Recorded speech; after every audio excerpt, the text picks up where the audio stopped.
My name is Daniel Katita, and I am the founder of Carbon Production Group. Carbon Production Group is a company that seeks to mass manufacture graphene and other advanced carbon materials through use of existing natural carbon resources.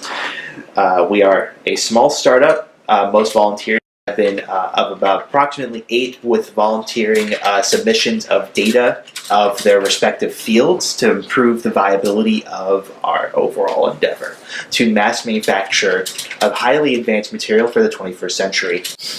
Alright, so graphene by definition is a 2D plane of the carbon atoms on graphite itself, a natural material that we see here in the world we live in. Now, why graphene and its discovery is so extraordinary is that it was discovered by one fluke, the use of graphite powder on a disc, and used lasers on a CD disc and superheated the graphite to create and reform the atomic structure of the carbon atoms to create layers of what was now known as graphene. And then when taken out of the lab and put into experimentation, it turns out graphene has many extremely high benefits in 4 fields: in energy density, in the form of capacitors, in the form of material enhancement, as well as data storage. And when we see it under electron microscope and in experimentation, graphene is very good at moving heat, containing heat, moving data, storing lots of data, as well as high energy density, a minimum of 5-fold against current technologies we use today, such as lithium-ion batteries. Another large advantage of graphene is that it has extremely high strength and integrity, that it can improve any material that you put it into in ranging quantities. So graphene can be put into metals, it can be put into plastics, it can be put into fabrics, and in the future we will see ourselves using graphene. And you'll see graphene being used in almost every facet of our lives because it improves the performance and or the structure that you're putting it into. So whether that's buildings, electronics, cars, airplanes, you name it, it's either reducing the weight, it's improving the performance and response times of your product, as well as it improves the lifespan. And it improves the lifespan of the product itself, because at the end of the day, it is just pure carbon. It is, with no other additives or volatiles attached to it. The use of existing carbon resources to be further expanded upon is that we can use existing biomass and or notably coal and hydrocarbons to create these high carbon dense structures on an atomic and molecular level are actually very good candidates to create graphene off of. Normally, graphene is produced through the common method now is called chemical vapor deposition, or CVD, where you use a copper base in a partial or full vacuum chamber to insert high temperature gases and hydrocarbons onto the copper base, and then in the chamber it allows the carbon to grow into single layers, which is what graphene is. At the baseline definition of graphene is that it is a 2D plane of carbon atoms against an overall structure, and graphene is derived from graphite in the natural world, and that normally we see graphite being made artificially, but we believe that this is the push to finally be able to convert it from existing natural resources, notably coal and hydrocarbons, to mass produce graphene in the ways that we need it to be able to implement it in our everyday lives. One of the most astounding aspects of this conversion and this type of process is that it is not new. research has been done in the past used to convert graphite into graphene, as well as early stage research on an academic level to convert anthracite and other coal properties through various methods of through existing methods that we generate gases is that also create graphene, which is really good. That is beneficial to the overall case study of how to mass manufacture graphene through hydrocarbons and existing natural resources. One of the benefits of this process is that we're leveraging existing data from academia, as well as the graphene industry where companies have already secured limited patents and or applications of getting their graphene or quantum dots or other advanced carbon materials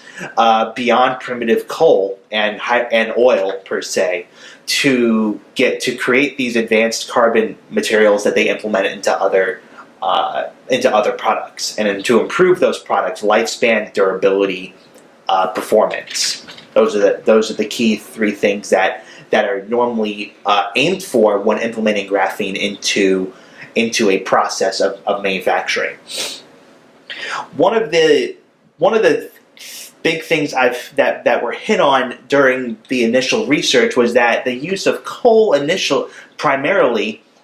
and primarily the use of coal would allow for the revival as well as the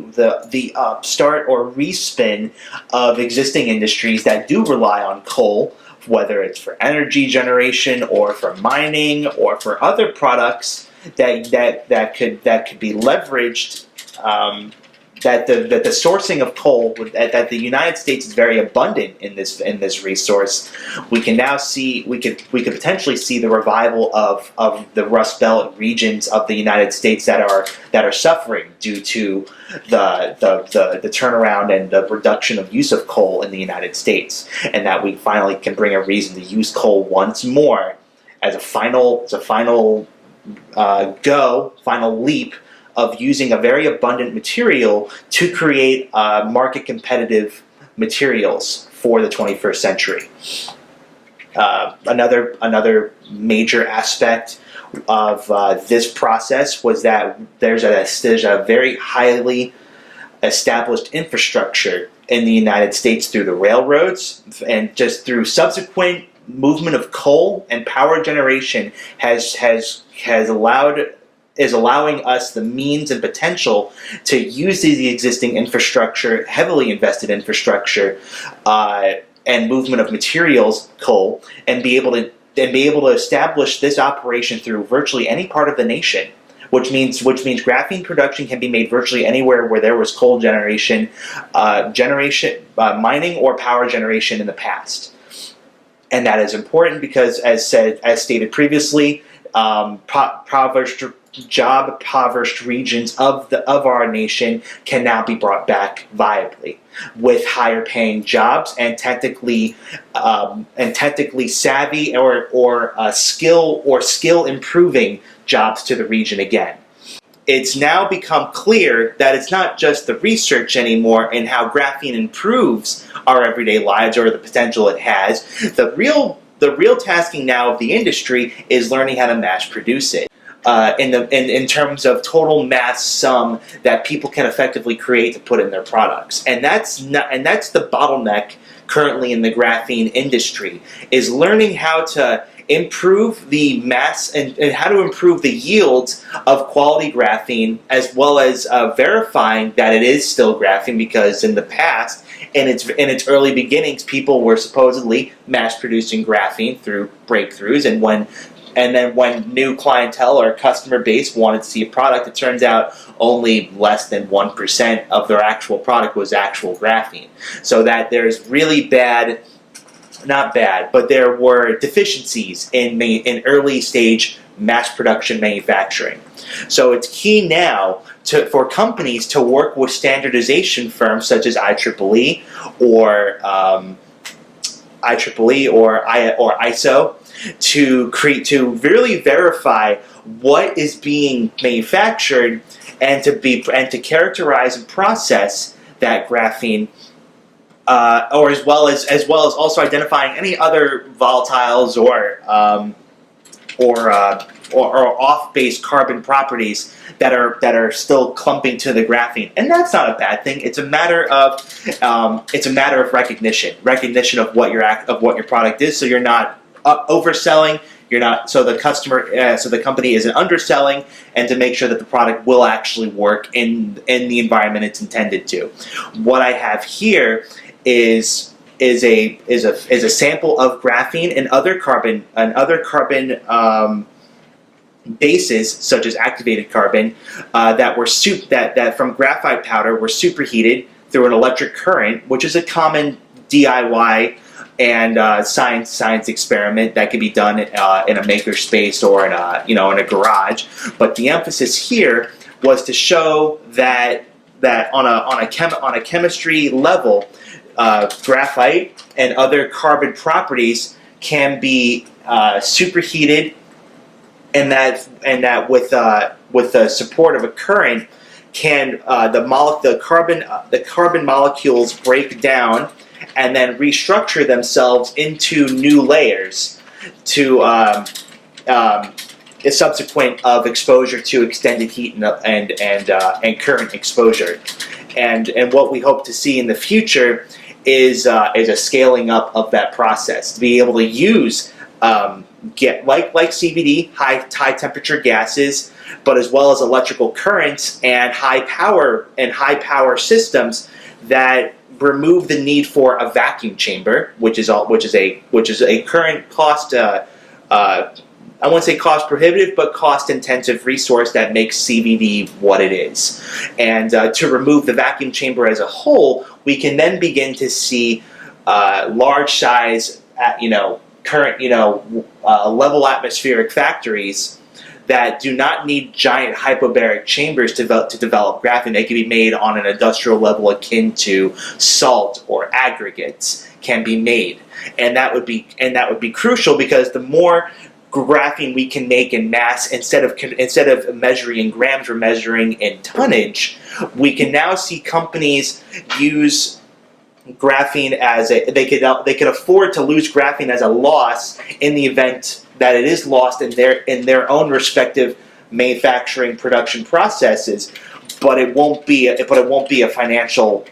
severe financial loss, because graphene is still costly, and on top of manufacture and on top of mass production, we want to subsequently bring down the cost of graphene as well, and then begin to really cost out graphene instead of thousands of dollars per gram or per kilogram, but instead in the form of hundreds or thousands of dollars per metric ton. And that's when we start seeing true implementation of graphene in our everyday lives. Through further talks and expanding of the discussion of manufacturing graphene in the United States, which is a budding industry compared to the rest of the world, this would be a very good leap to get existing industries and larger companies involved, contributing, more emphasis on contributing to creating graphene here in the United States. The research